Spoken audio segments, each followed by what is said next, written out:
ಇನಿಧನಿ Kannada YouTube ಚಾನಲ್ನಲ್ಲಿ ಹಲವು 10 ವಿಚಾರಗಳು ಮೂಡಿ ಬರ್ತಾ ಇವೆ. ಈಗ ಒಂದು ಆಲೋಚನೆ ಮಾಡಿದ್ದೇನೆ. ಏನು ಅಂತ ಹೇಳಿದ್ರೆ, ನಮ್ಮ ಬದುಕಿಗೆ ತುಂಬ ಬೇಕಾಗುವಂತಹ ಸಂದೇಶವನ್ನು ನೀಡುವಂತಹ ವಿಚಾರಗಳನ್ನು ಪ್ರಸ್ತಾಪ ಮಾಡುವಂತಹ ಆಲೋಚನೆ ಇದೆ. ಮೊದಲು ನನ್ನ ಮನಸ್ಸಿಗೆ ಬಂದದ್ದು ಮಹಾತ್ಮ ಗಾಂಧಿಯವರ ಆತ್ಮಕಥೆ. ಅವರು ತಮ್ಮ ಜೀವನದ ದಾರಿಯಲ್ಲಿ ಕಂಡುಕೊಂಡಂತಹ ಸತ್ಯವನ್ನು ಹೇಗೆ ದಾಖಲಿಸ್ತಾ ಹೋಗಿದ್ದಾರೆ ಎಂಬುದನ್ನು ತಮಗೆ ತಲುಪಿಸುವಂತಹ ಯೋಚನೆ ಮಾಡ್ತಾ ಇದ್ದೇನೆ.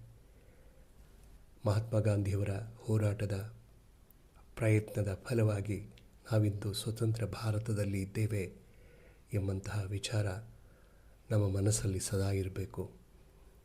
ಅವರ ತ್ಯಾಗ ಬಲಿದಾನದಿಂದ ದೊರೆತಂತಹ ಈ ಸ್ವಾತಂತ್ರ್ಯವನ್ನು ಅನುಭವಿಸುತ್ತಿರುವಂತಹ ನಾವು ಅದರ ಬೆಲೆಯನ್ನು ಅರ್ಥ ಮಾಡಿಕೊಳ್ಬೇಕು. ಈ ಎಲ್ಲ ಕಾರಣಕ್ಕೋಸ್ಕರ ಮಹಾತ್ಮ ಗಾಂಧಿಯವರ ಆತ್ಮಕಥೆಯ ಕೆಲ ಅಧ್ಯಾಯಗಳನ್ನು ತಮ್ಮ ಮುಂದೆ ಪ್ರಸ್ತಾಪ ಮಾಡಬೇಕು ಅಂತ ಅಂದ್ಕೊಂಡಿದ್ದೇನೆ. ವೀಕ್ಷಿಸಿ. ಇದಕ್ಕೆ ನಿಮ್ಮ ಉತ್ತೇಜನ ಪ್ರೋತ್ಸಾಹ ಇದೆ ಅಂತ ನನ್ನ ಭಾವನೆ. ನಮಸ್ಕಾರ.